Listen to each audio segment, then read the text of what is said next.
Thank you. That song, of course, by Charlie King, who in 1999 received our own Sacco and Vanzetti Award here at Community Church of Boston, and well-deserved. Charlie has joined us several times to sing the song himself at these events, both when we give the award and when we have this August 23rd event, which we've seemed, since Bob Datilio passed on, to take the mantle of holding every year without fail in his memory, the memory of Robert Datilio, who was probably one of the world's foremost scholars on the Sacco and Vanzetti case, researched it, collected materials and collected more materials and more materials till it turned into a mountain of materials, and then he passed away.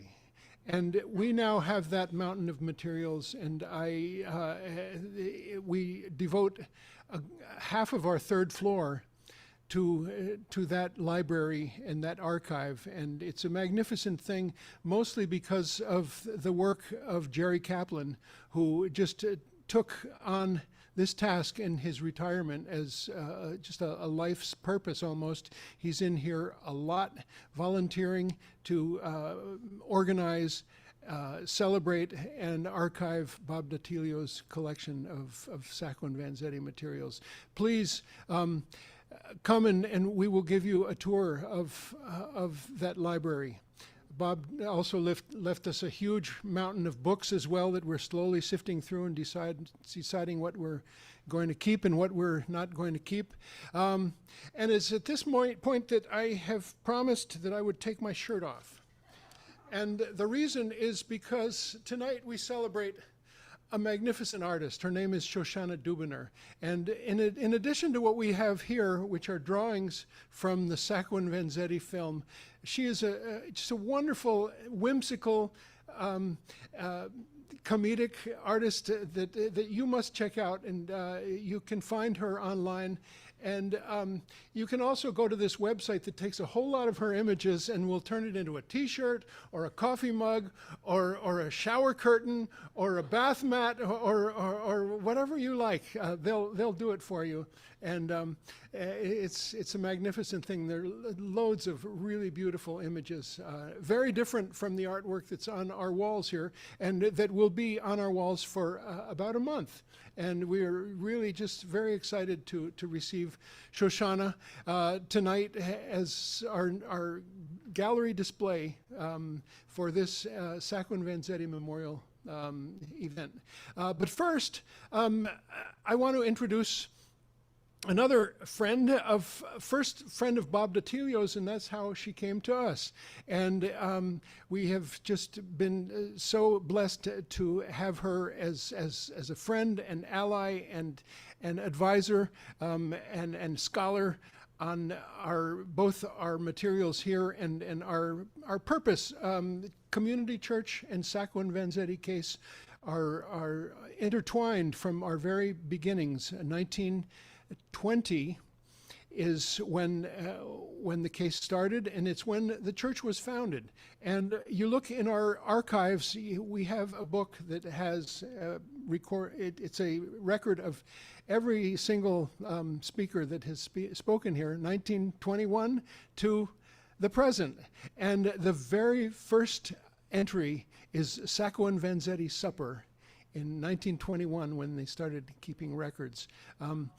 Mrs. Winslow, Mrs. Gertrude Winslow, one of the founding mothers of this church, became friends with Vanzetti, visited him numerous times at the Charlestown jail, tutored him in English, as did Elizabeth Glendower Evans, who was also a member of the church. And when news came that they had been executed, Mrs. Winslow was in Italy in the town visiting Vanzetti's family.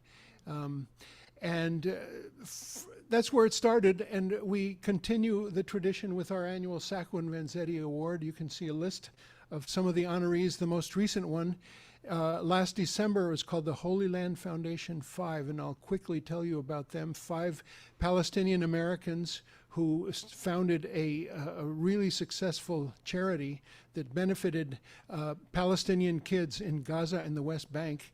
And then 9/11 happened, and they were suddenly suspect, and their charity was summarily shut down, and they were arrested in front of their families. These were devout Muslim men, and there was a trial that was a mistrial, and there was another trial where they were found guilty, and 3 of them are still in prison, and we honored them with our Sacco and Vanzetti Award. 3 of them are serving 65-year terms for the crime of wanting to help children in Gaza and the West Bank.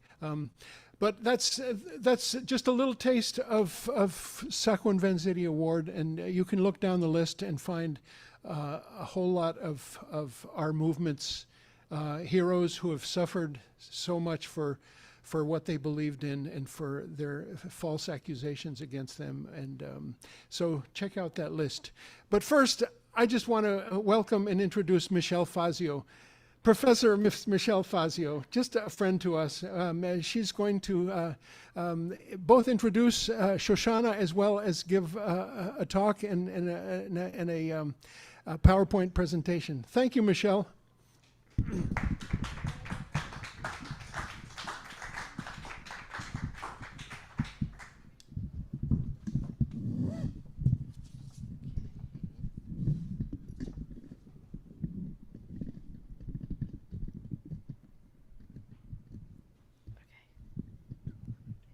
Thank you, Dean. Okay, thank you. So thank you, Dean, for having me. I'm really excited to be here in person. I've participated in a number of these events online, so it's the first time I've been able to come here. And I also want to give a special thank you to Crystal.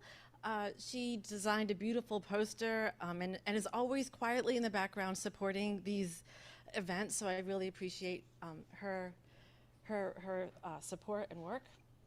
So I titled my talk, Mining the Archives, Memory and Materiality in the Lives of Sacco and Vanzetti. So the case of Sacco and Vanzetti, as those of us attending tonight's event know, has not disappeared from the public's imaginary. Their story remains a defining moment in U.S. history, resurfacing in contemporary debates about anti-immigration laws and the intolerance of social and political dissent in mainstream America. This attention is due in part to efforts by countless writers, artists, labor activists, scholars, musicians, and community groups such as the Sacco and Vanzetti Commemoration Society, which holds annual public speaking events and marches to keep the memory of Sacco and Vanzetti alive. In my research of the case, I've been drawn to how the lives of Sacco and Vanzetti have been preserved in the archive. Special collections in local university and public libraries detail virtually every aspect of the trial, from their arrest to their execution and beyond. Take, for example, the Aldino Felicani collection at the Boston Public Library. So this is located just across the street here from the community church. It's by far the largest and most comprehensive archive containing Felicani's records as founder and treasurer of the Sacco and Vanzetti Defense Committee. Between the 1920s and 1970s, Felicani amassed an extensive collection of primary sources and historical print media detailing the case. The collection contains original letters written to and by Sacco and Vanzetti, as well as newspaper articles from mainstream and the radical press, trial transcripts and other court documents, photographs. I have to get you to share the screen. Oh, sorry. That's okay. Sorry, folks. We're just trying to. I just started, so that's okay. Just started. I think it's right there. Here. Yes. Share screen. Yes. It's right here. This one. Yes. Allow.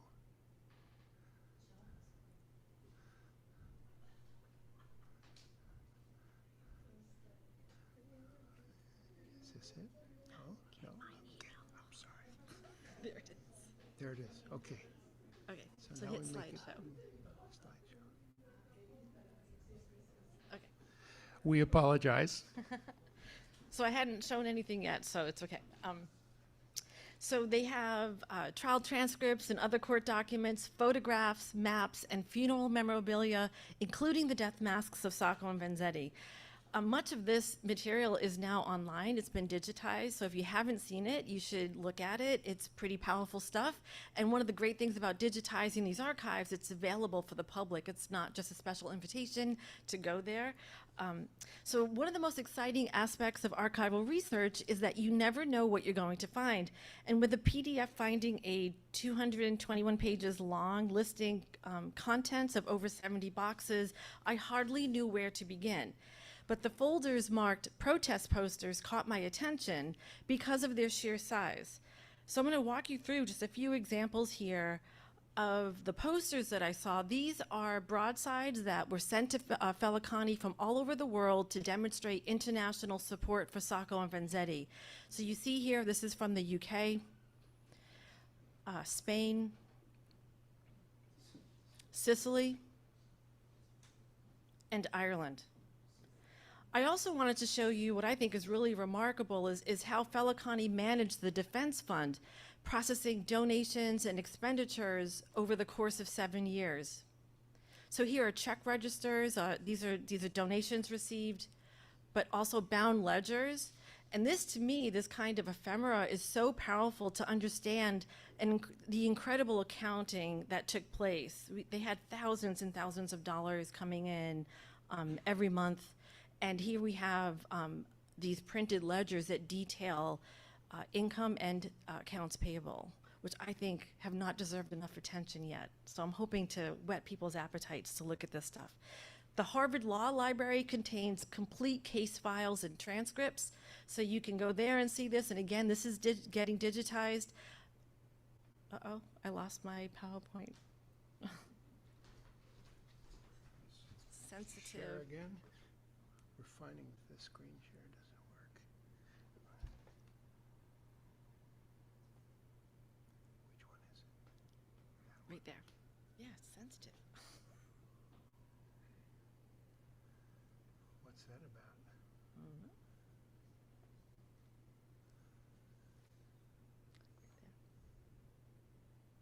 Here? Mm-hmm. And then click slideshow.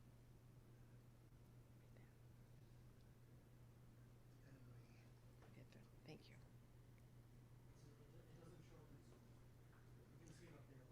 Doesn't show up on Zoom. Oh. So Oh wait, resume share. is Zoom share? I don't know what's happening because it was there a second ago. Let's try and share again.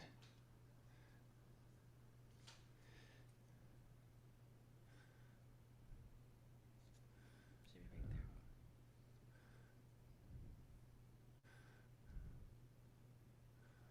there. Just for fun, we're taking out those. Nothing. Okay. Well, it'll be a presentation for us then. Sorry about the Zoomers. You will not see the, so, Figure this out. okay.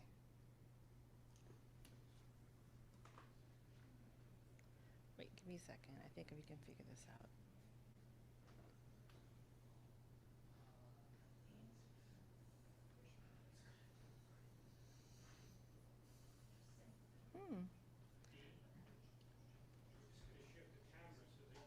Okay. Oh, okay.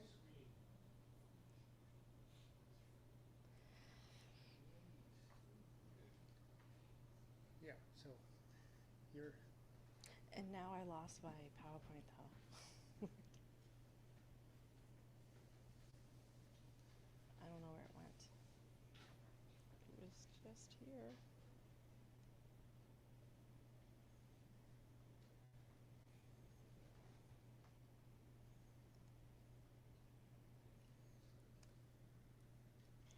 There it is. Sorry, I don't know what's happening with your, okay. Sorry for the tech issues. So this is Harvard Law Library. Let me get to that. Harvard Law Library. The author and, so they have here, I'm sorry, the court transcripts and letterhead, and also cap. It's a supposed cap of Sacco. I think it's a replica because it looks pretty unused. And guns. So these are really striking examples of material evidence of the case and trial. The Arthur and Elizabeth Schlesinger Library on the History of Women in America at the Radcliffe Institute at Harvard houses personal papers donated by family members of women who devoted their lives to social justice. We just heard about some of them. One such woman is Cynthia Foster. So she was an active member of the Women's International League for Peace and Freedom and the Community Church of Boston. And nestled among her diaries and artwork was this letter by Governor Michael Dukakis thanking her for supporting his proclamation. And this booklet given to her by Elizabeth Glendower Evans. The papers of Henry Wadsworth Longfellow Dana in Harvard's Houghton Library offer insight to the lasting impact of the deaths of Sacco and Vanzetti has had on individuals and the larger community. Dana visited Villa Folletto in Italy after Vanzetti's execution, and his journal reveals a deeply personal connection to the Vanzetti family, as we see here in a letter written by Vanzetti. It's beautiful script, right? Just absolutely beautiful. This next image is one that I took of Dana's collection of newspaper clippings. So these are separated by country, and the archive has several containers that look like this.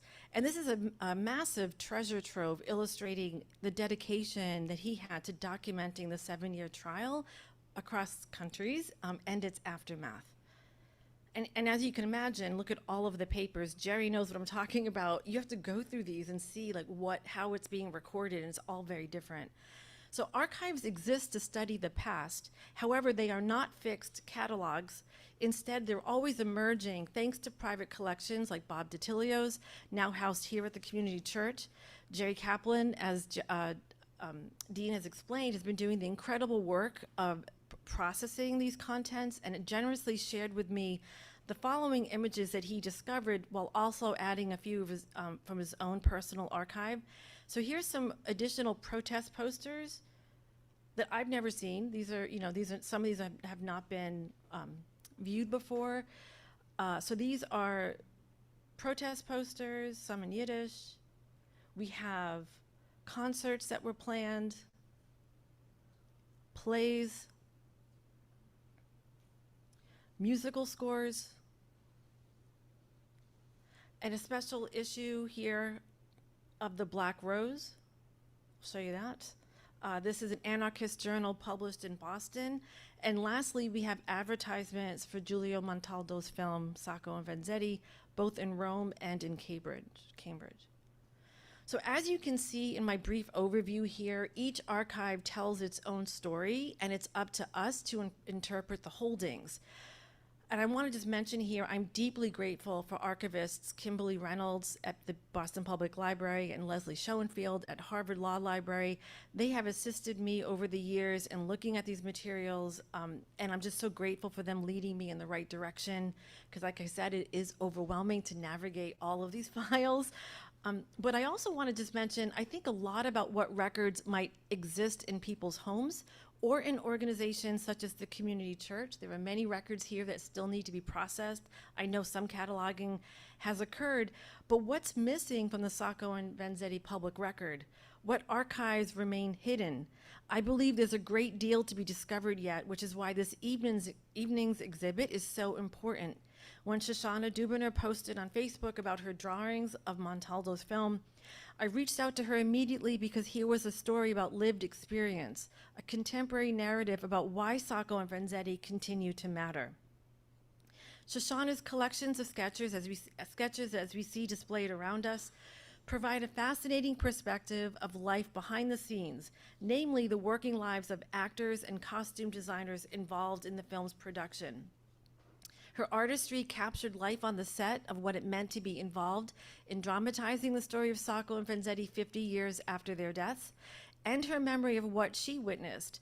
As we will soon learn from her in a few moments, it creates a new understanding about the cultural legacy of Sacco and Vanzetti today.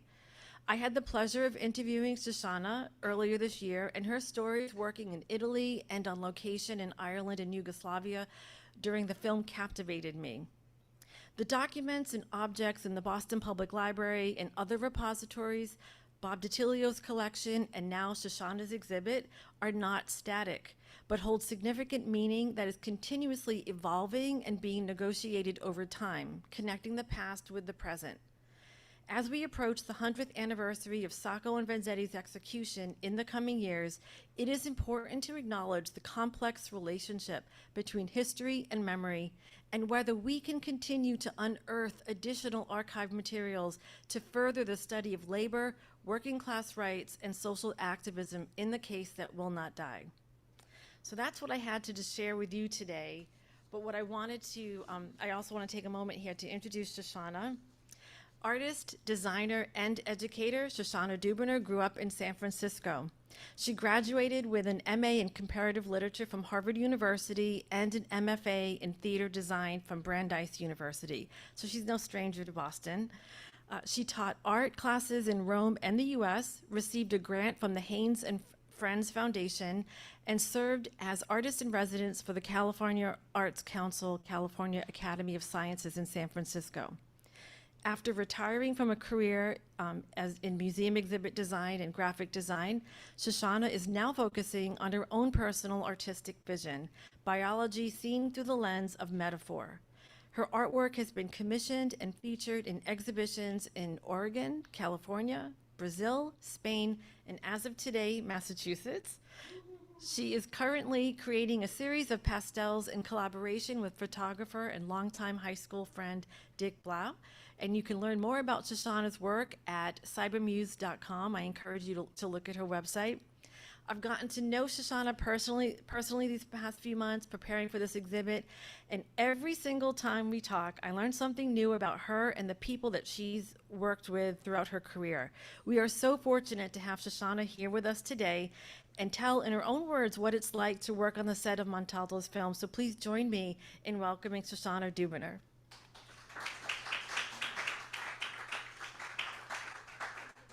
You. Okay. I will. Okay, I'll let you know. Well, this is really special for me. I lived in Italy in 1960. I went to a high school there as an exchange student, and it was the beginning of a whole new life. I learned Italian. I adored Italy, and I went back several times. First as another, again as an exchange student, and then to work. And I had this degree from Brandeis in theater design, mainly costume. So I went to Rome. I had some friends there. They said, oh, we'll help you get a job in the movie industry, because everybody knows somebody who's in the movie industry. And I did. I was just fortuitous. I got hired to be on this film. I was 27 years old, and I had never worked. Well, I worked on one film, a small film, but I'd never worked on anything like this. I didn't know who Sacco and Vanzetti were, and it was a marvelous experience. Giuliano Montaldo was a very highly respected director, very educated man, and his wife also, and the actors were primo, the best actors in Italy, Gian Marie Volonté and Riccardo Cucciola. And Cyril Cusack was in the movie. It was really something. I mean, looking back now, I can just see what a privilege it was to do. But at the time, I was just concerned about making sure the actors were wearing the right costume and that the buttons and everything are buttoned the way they're supposed to be. So we filmed from let's see, would have been August through maybe, I don't know, the end of the film is January, but my job was to take care of the costumes, kind of design them or help design them. I was the assistant costume designer to Enrico Sabatini, who was a great costume designer in Italy. And my drawings are over on that wall. The costume sketches are there. They're based on photographs from people like Jacob Riis, who photographed the Lower East Side, and documentation, for example, of what the state troopers wore. So there's a lot of research that goes into the costume design. But while they're filming the film, while the cameras are running, there wasn't much for me to do. And I had a sketch pad, and so I would just draw. And I would draw with my rapidograph pen. I would draw what was in front of the camera, and then I would draw what was behind the camera, and the crew, and the cameramen, and the wardrobe women. And so these drawings here, they're like half of what I drew. I drew about 100 drawings, and they're dated. So the order of these drawings is by the date that they were created. And when I was putting them up, I looked at the date of the first drawing, which would have been the first day that we were shooting, August 23rd, 1970. I didn't realize at the time the significance of that date, but there's a program here. We're not going to be showing the clips from the film, but you can go online and look at the film, and maybe we can post this on the website or something, this catalog, because each drawing is keyed to a place in the film where you can match what you see on the drawing with what's happening on the film. So Dean, I think I'm ready to kind of talk about the drawings if you want to do that. Dean's going to help me. Okay, so I'm going to go over to the drawings. I mean, can you hear me and all that? Okay? No?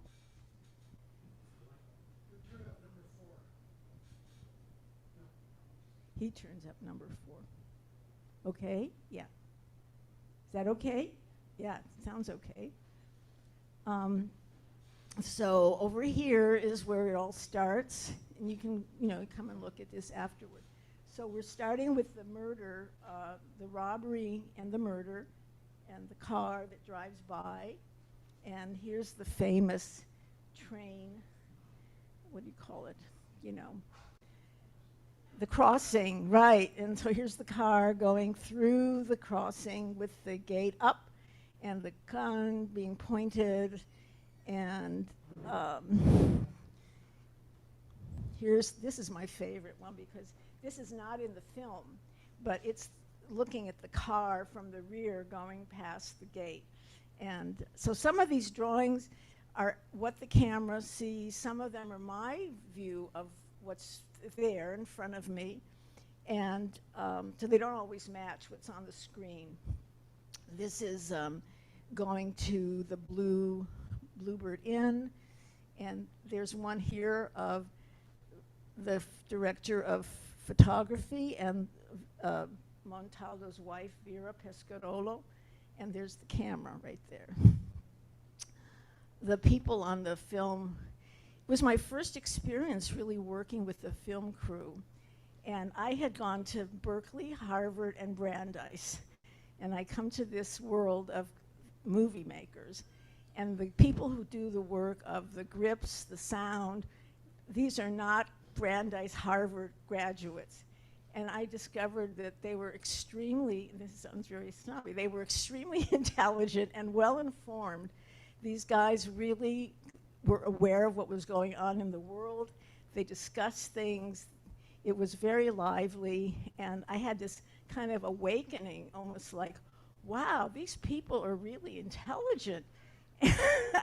I mean, I came from a kind of working class family. I don't know why I had this idea, but being at Berkeley, Harvard, and Brandeis, you start thinking that only people who go to college and have degrees are intelligent. Well, they have more data, but anyway, working on the movie was a real education for me, because I got to respect a whole group of people that I might not have known anything about or known them personally, and we had a great time. I mean, just when we weren't filming, people were eating together and just, having fun together. And it was very lively. I made some wonderful, wonderful friends. And it's an experience I never would, what do I want to say, would never want to not have had. Being in my 20s, working on these films was extraordinary experience. I also wanted to make a pitch for just going abroad as a student. I think every student, high school student, should have the possibility to go and live with the family in another country for like 4 months and maybe go to school there or work there.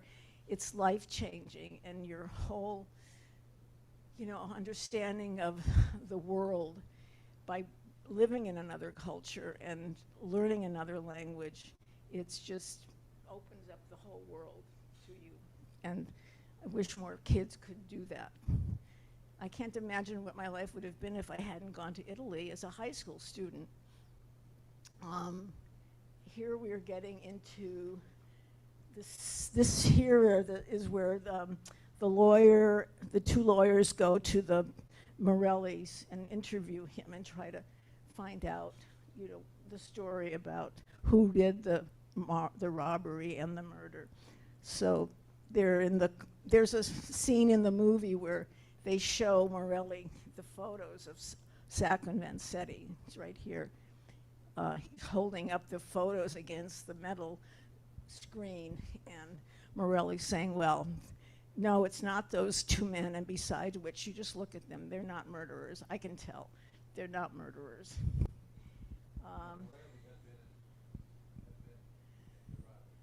Yeah.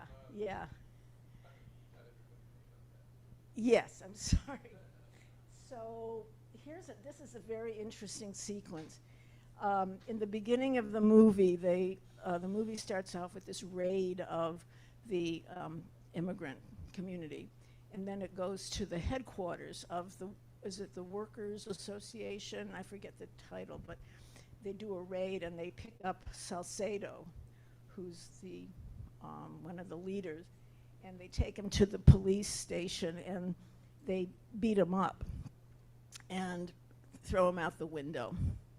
And so Sacco and Vanzetti, when they're brought in and they're asked whether they're anarchists, in the movie there's this kind of flashback where these Sacco and Vanzetti both imagine and think about this colleague of theirs who has just been thrown out the window. So they're very afraid to say that they're anarchists because they don't want the same thing to happen to them. So here is Salcedo, and he is about to be beaten up.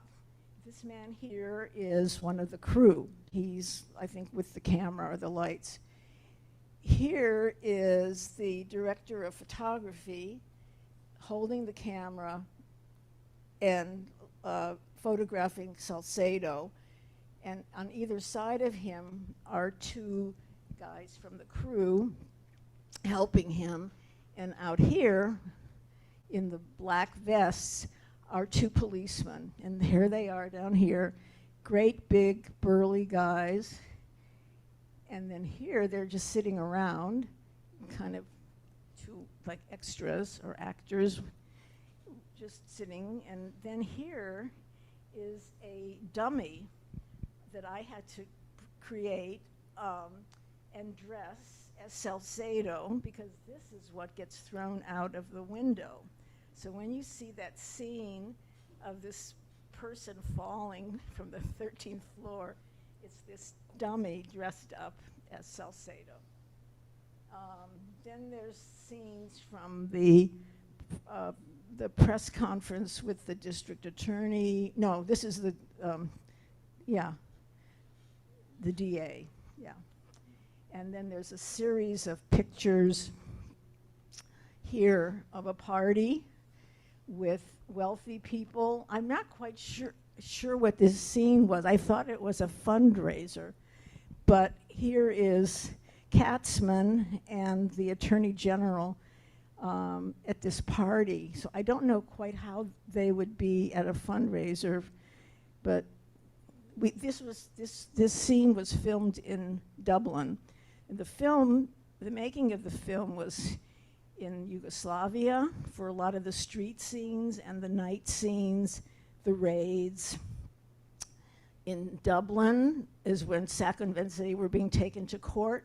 There's a scene of them being walked down the street with the police on either side. Also, there was a mansion in Dublin, outside Dublin, where they did this party.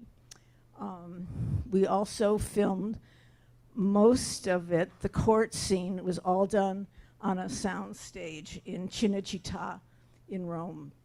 They just rebuilt the courtroom. And a lot of the film takes place in the courtroom. This sequence here is when Sacco and Vanzetti are arrested and brought into the police station. And they're interrogated first by the chief, I guess he's the chief of police. And there's Vanzetti standing across the desk from him. There's Sacco sitting in a chair. There is the chief of police, and here is Katzman.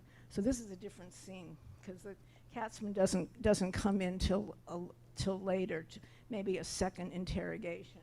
But as I said, these drawings are organized by the date they were done, not the order that they appear in the film. So we would have been filming in this location maybe for 3 or 4 or 5 days, but the footage could have been put anywhere in the film. This one I like because it's Vanzetti. Well, it's Jean-Marie Volonté, who's sitting there, and he has his legs crossed, and he's kind of turned halfway away from the interrogation desk, and he's sitting like this. Now, this is not a posture that you would take if you were being interrogated by the police chief. You would be like this, you know?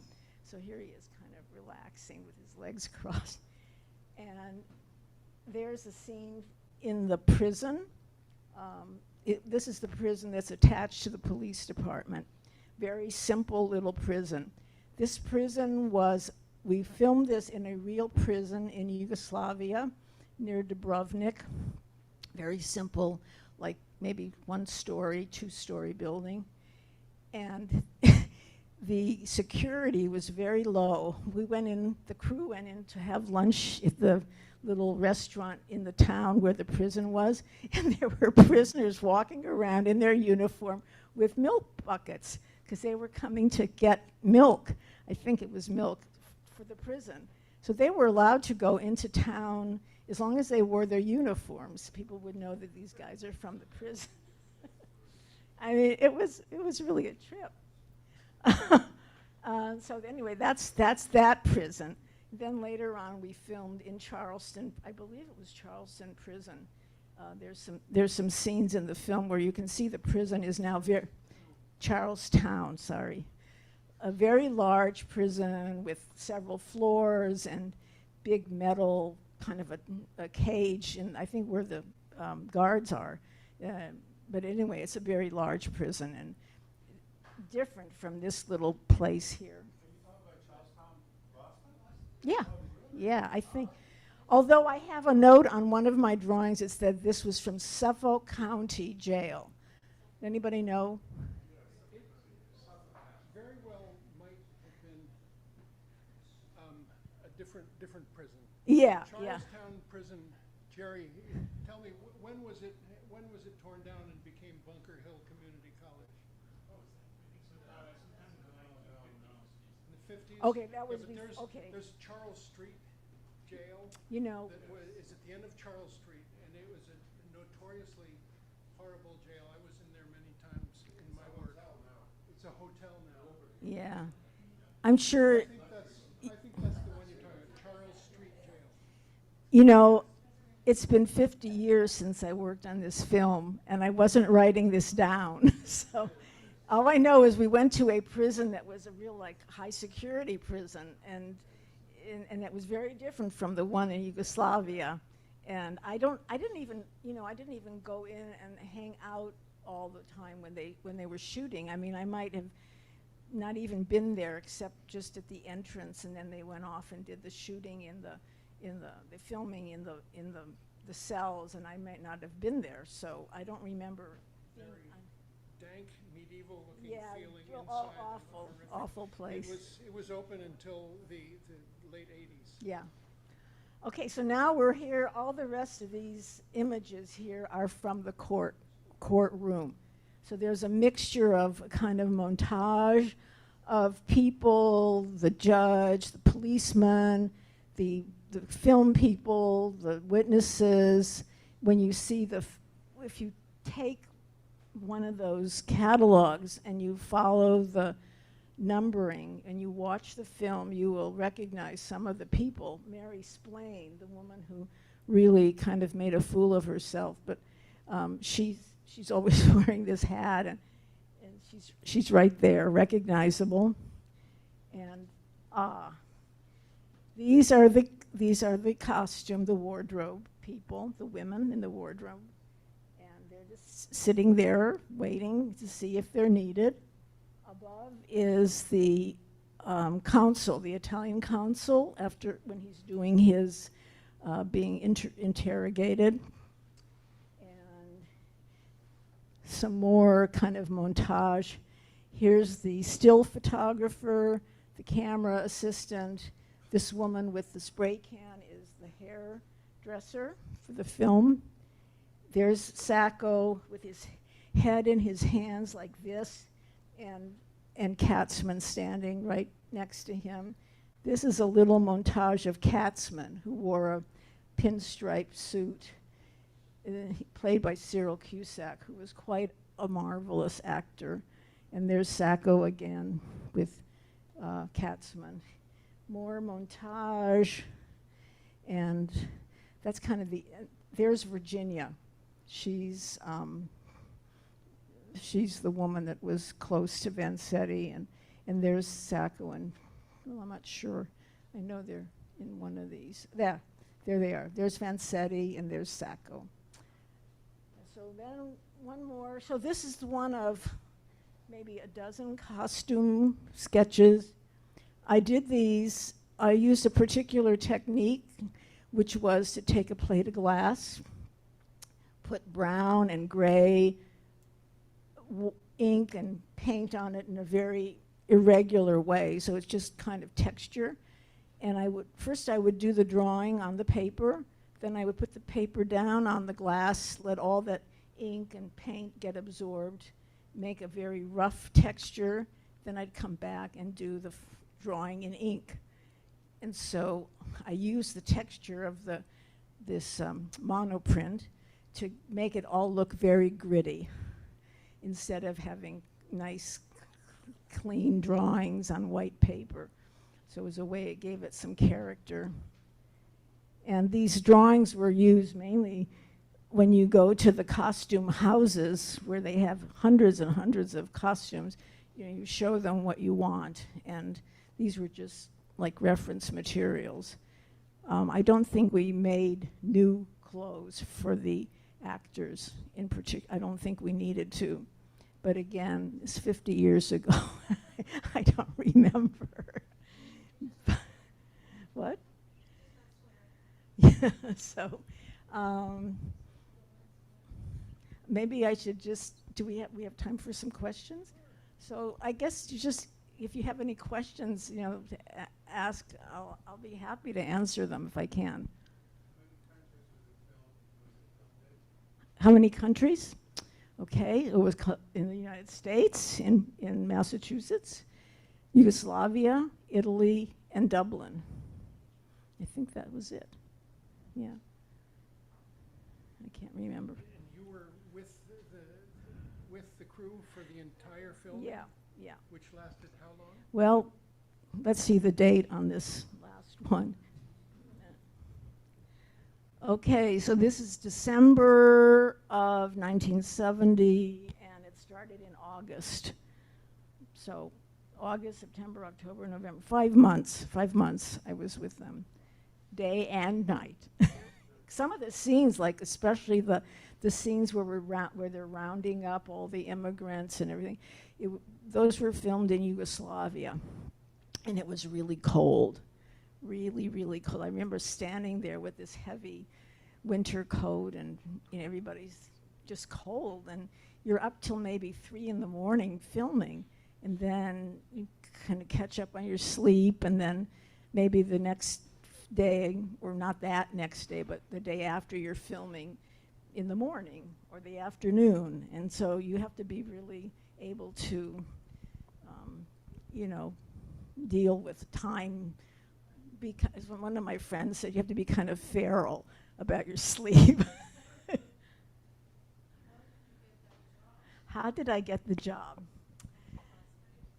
Okay, so I went, after I graduated Brandeis, I didn't want to go to Hollywood and I didn't want to go to New York. They seemed very intimidating, but I had been in Italy and I loved Italy. So I thought, well, if I go to Rome, if I don't get a job, if it doesn't work out, I'll still have a great time.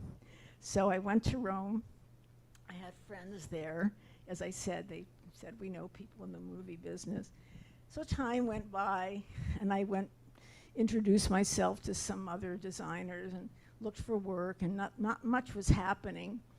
And I made a deadline. I said, if I don't get a job by May 1st, I think it was May 1st, I'm going to go home. Is that because of the Yes, probably. So I was living in an apartment in Rome, old Rome, and I went downstairs, and across the street was a piazza, and they were filming in the piazza. And by this time, I had lived in Italy enough to know that the woman who was the concierge or the portiere of my building, the one who kind of watched who comes in and out, she was standing and talking to the crew, one of the men in the film crew. And I thought, if I go and talk to her, he is going to hear my American accent, and he is going to want to know who I am, because here I was, a 27-year-old American woman. And so I went over and I started talking to the portiera, and like, well, what's going on here? And of course, this guy says to me, oh, who are you? So I said, well, I'm an American costume designer, and I'm looking for a job or for work. And he says, you need to call Giuliano Montaldo, because he's looking for someone to go film in America who knows English. So I called Giuliano Montaldo's number.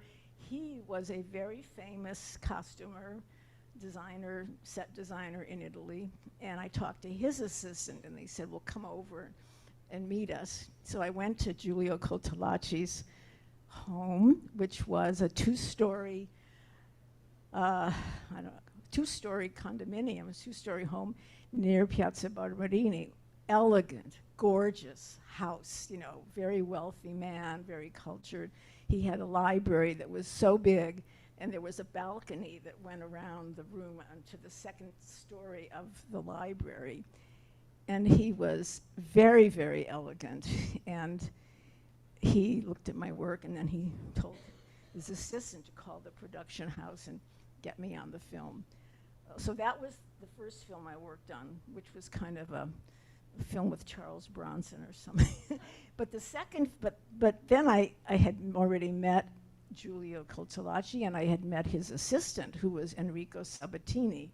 So when they started working on Sacco and Vanzetti, they took me on board. And it was great. I loved Enrico. He was such a wonderful person. And he was the costumer for The Mission. Did you ever see The Mission with Robert De Niro? Yes, so Enrico was the costume designer on that. Yeah. Maybe, yes. I think so. So, yeah, I started thinking about Enrico Sabatini. So that was how I got on the film. And, it's always just this kind of wild adventure. I guess I just trusted that things would work out, and if they didn't, I would go back home. So. I don't, you could also say, what were you thinking? I was young. Yes, I was very young, and I was adventurous, and it was just marvelous, just wonderful. Yeah. But why did I leave? Well, after 2 more films, I couldn't get a work permit, which I don't advertise too much because I don't want, don't want it to look bad for the people who hired me. But one night I woke up in the middle of the night. I was standing in my living room. I had sleepwalked into the living room. I was holding 2 pillows, and I was dreaming that I was carrying costumes onto the set. And there I am in the middle of the room, wake up, and I'm, that was like a sign that maybe this was not the job I needed to be doing. I mean, I was like so anxious about something not being where it was supposed to be, and because I didn't want them to hold up the production because I forgot to put the tie in the right place. So it was very anxiety producing for me, and also I didn't have family there, so I would finish a film and then I'd go back to my apartment or where I was staying, and it was like I had to remake my friendships because I had been away for 3 months and I didn't have a kind of a home base to go back to. Well, that kind of wore on me too. So I finally decided it was time to come back to the States. I worked on 4 movies altogether. One was Colpo Rovente, Red Hot Shot with Charles Bronson. One was Sacco and Vanzetti. One was, I can't even remember the name of the third one, but the 4th one was with Tinto Brass. I don't know if any of you know who Tinto Brass is. He did he did really political films early on, and then he kind of went over into pornography. But before he did that, before he became basically a pornographer, he did this film called The Vacation, which was a very interesting film. I think you can see it online. The Vacation with Vanessa Redgrave and Franco Nero. And she plays this daughter in a family of peasant Italian people, like from the Po Valley, and they're depicted as really poor and really ignorant people. And Tinto Brass had the whole family played by midgets and a couple of actors, and Vanessa Redgrave's about 6 feet tall, 6'1", so she's a real misfit in this family, and it's about the treatment of her in the family, and the father kind of sells her to the miller to carry his bags of grain, and she runs away into the woods, and she meets this poacher played by Franco Nero, and they become a couple, and he introduces her to the gypsies and all these marginated people, and she's very happy with them, and they live this life, and then they get caught by the fascists, and it's a sad ending. The women get taken to the factories, and they have to sit there and work in the factories, and there's a kind of revolt, and but it was, in that sense, it was a very political film. It was about just unmarginated people and the treatment of poor people, of the working people, by the wealthy people. That was an experience, working on that film.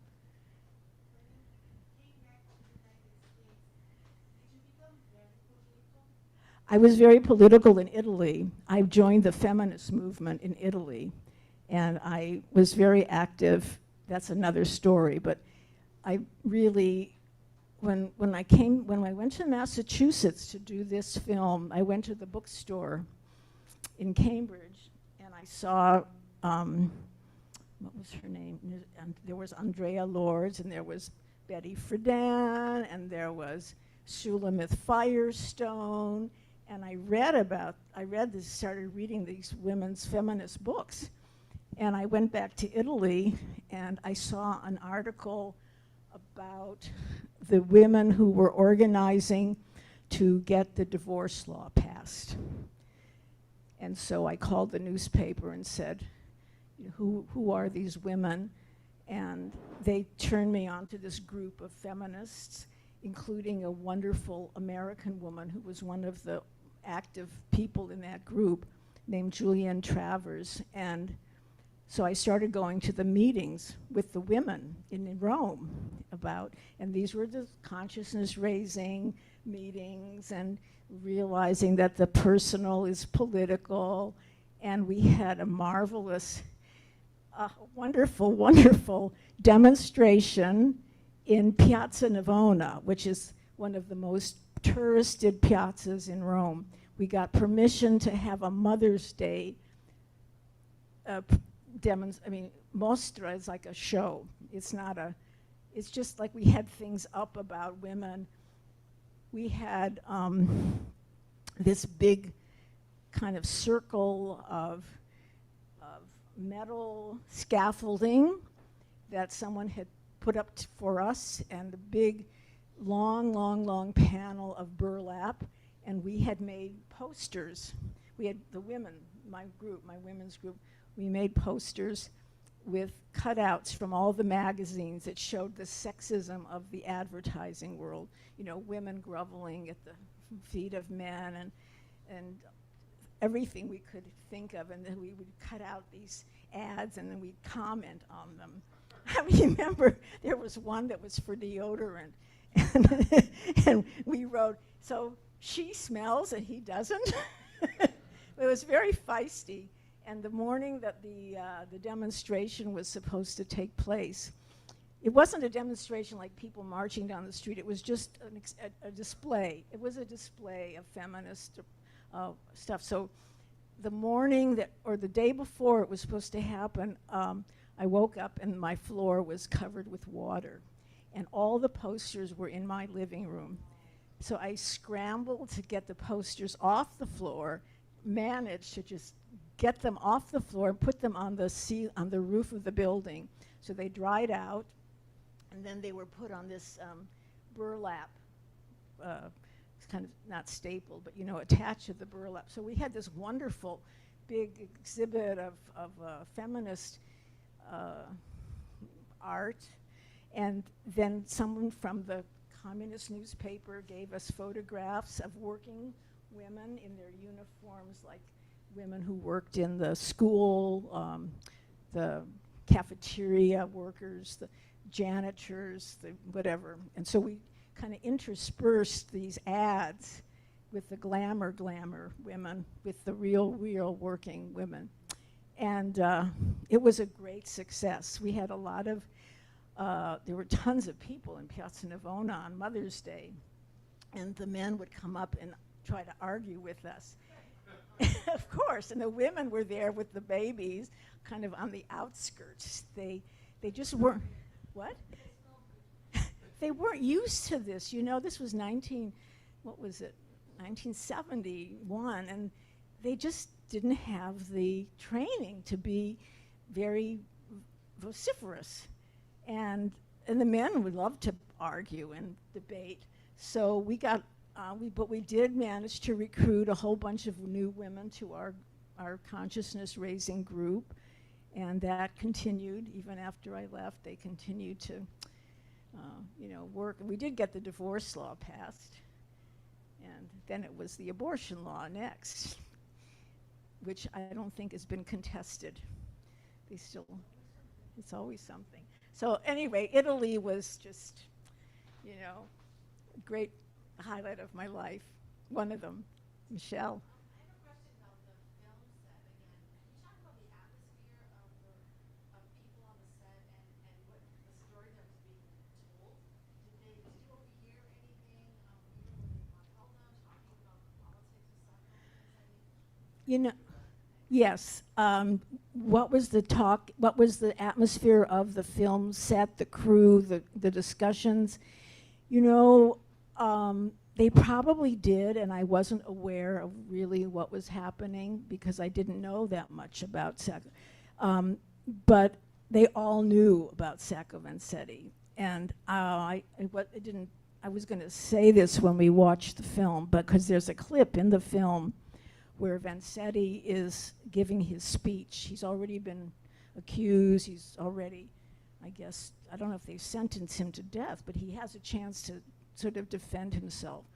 And he basically says, I'm innocent, and I want to thank you, because if this case hadn't happened, if I had not been wrongly accused of this crime, I would just be a fish peddler, and my life would be pretty meaningless.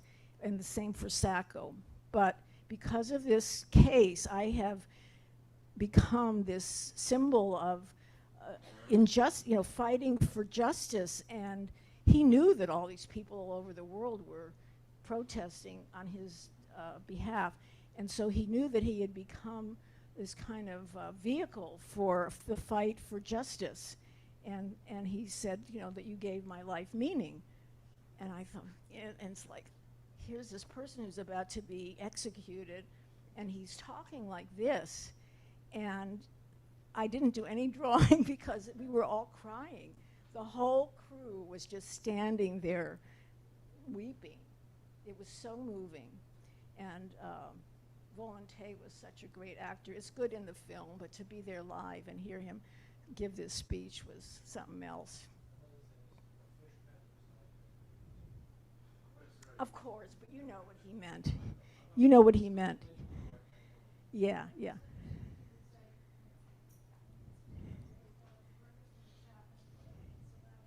Yes.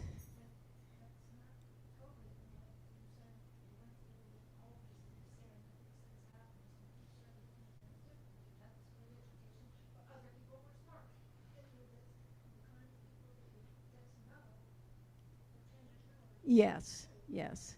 And when Vanzetti was, when he was in prison, Elizabeth Glendower Evans came and taught him English, and this other woman came and taught him English. So he went from being someone who had very little education to becoming much more educated and learned English. And he met people like Frankfurter and Brandeis, and he said, I never would have ever had a chance to meet people like this if it weren't for this case. What did he said? Our agony, there's a book, our agony is, yeah, yeah.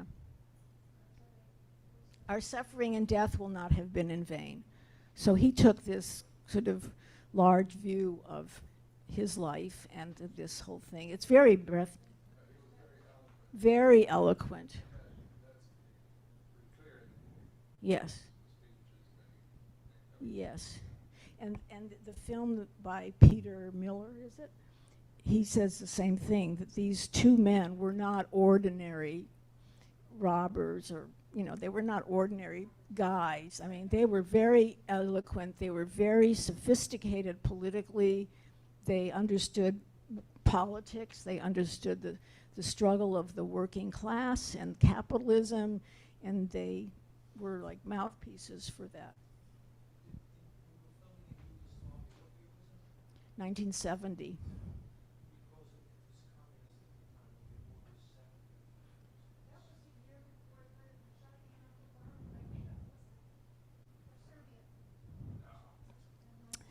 I have to just confess, that my daily life was really getting to the set, making sure that the actors were dressed properly, and it was just like my life was kind of consumed by this project. So I wasn't that aware of what was going on around me, especially in a country that I didn't know the language. So Yugoslavia, I wouldn't really have known what was going on there. Jerry? No. Yes. Yes. Yep. Yep. Yeah. So By the way, this necklace I bought in Yugoslavia working on the film. It's natural coral. And so I've had this for 50 years, 53 years now. So you were working with costumes, Yeah. but was this part of your job? No. Oh, no. This was all on your own? Well, because I had nothing else to do while they were filming. I had my rapidograph, and I'm an artist, so what do you want? I mean, we just keep busy doing sketches. Those were done, those were my job. That was part of my job. I had to research what people wore in the 1920s, like what was Katzman and Thayer and Moore especially. They all were very different in their dress. I mean, Katzman was kind of he just kind of looks like an upper class, Yale graduate or something of law school. Thayer was a small man, and he's wearing a black suit. These are probably taken from photographs of them. And then Moore, he's not in this one, but he wore this kind of cravat, kind of loose cravat, and he wore sandals. And he was sort of, the judge really just dismissed him. He didn't have much credibility. But, so there was all that research to do, and that was my job. I see the judge, his words facts. Yes, yes.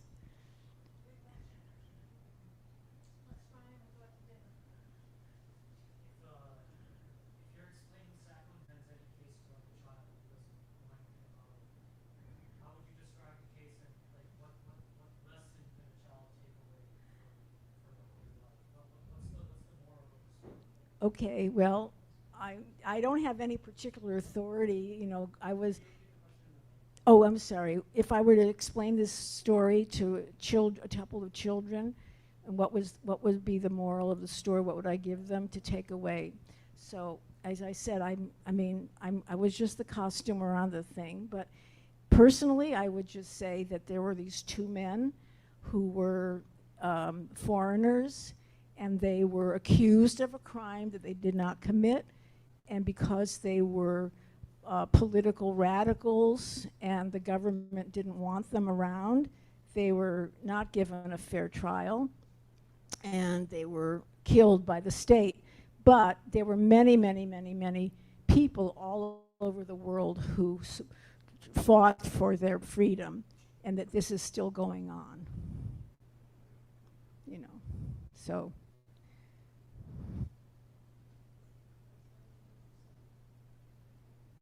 Yeah.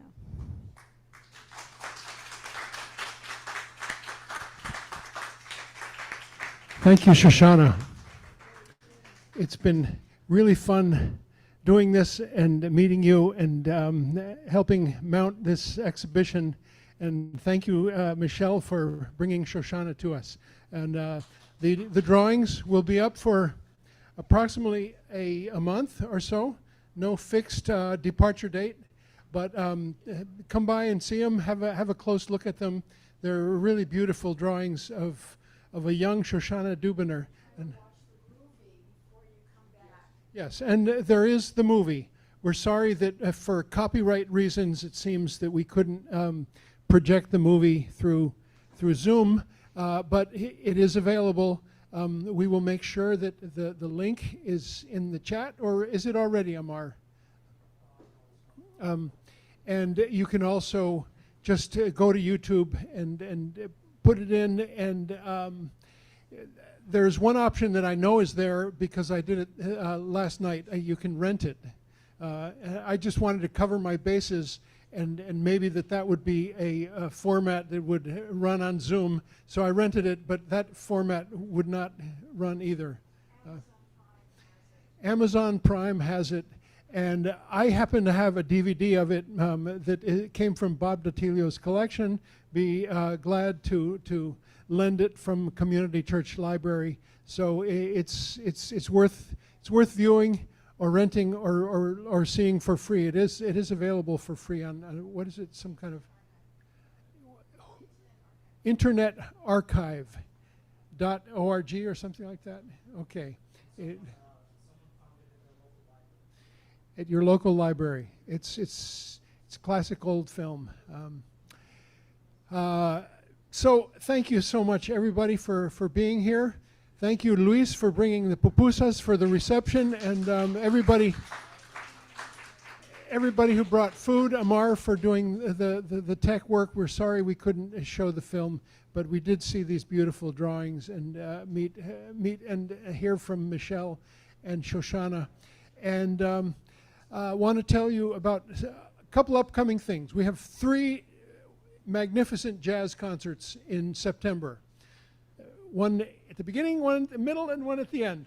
The first is Jake Rosenthal, and he's a young wunderkind drummer, and he's leaving town and he's having a farewell, and he's invited 2 of the finest jazz players in the city, Tim Ray and John Lockwood. And then in the middle of this month, September 16th, is it?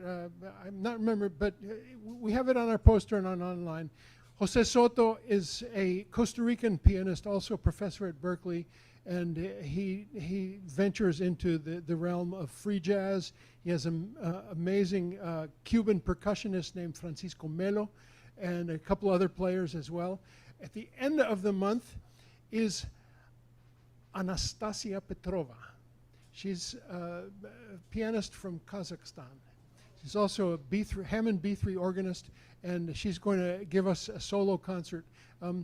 Check all these concerts out. They're either in person, which is best always, or they are also streamed on internet, and there's no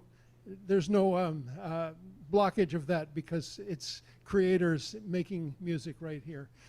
September 7th, we have Omar Badar, Palestinian-American who worked in this building for about 3 years. In the early 2000s, he worked for the American Arab Anti-Discrimination Committee that had their offices right over there in that office. And that was at the time when Arab people were just horrible things happening to them after 9/11, just like happened to the Holy Land Foundation 5. And so a lot of stuff coming up.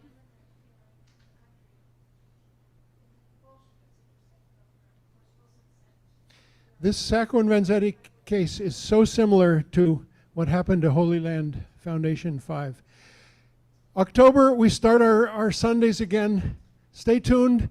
As you go out, those of you who are here, sign the petitions. There's one for the Holy Land 5. There's one to remove Cuba from the list of terrorist countries. There's also our mailing list. We'd be glad to be in email contact with you. And there's still some pupusas left if you're still hungry, or beverages.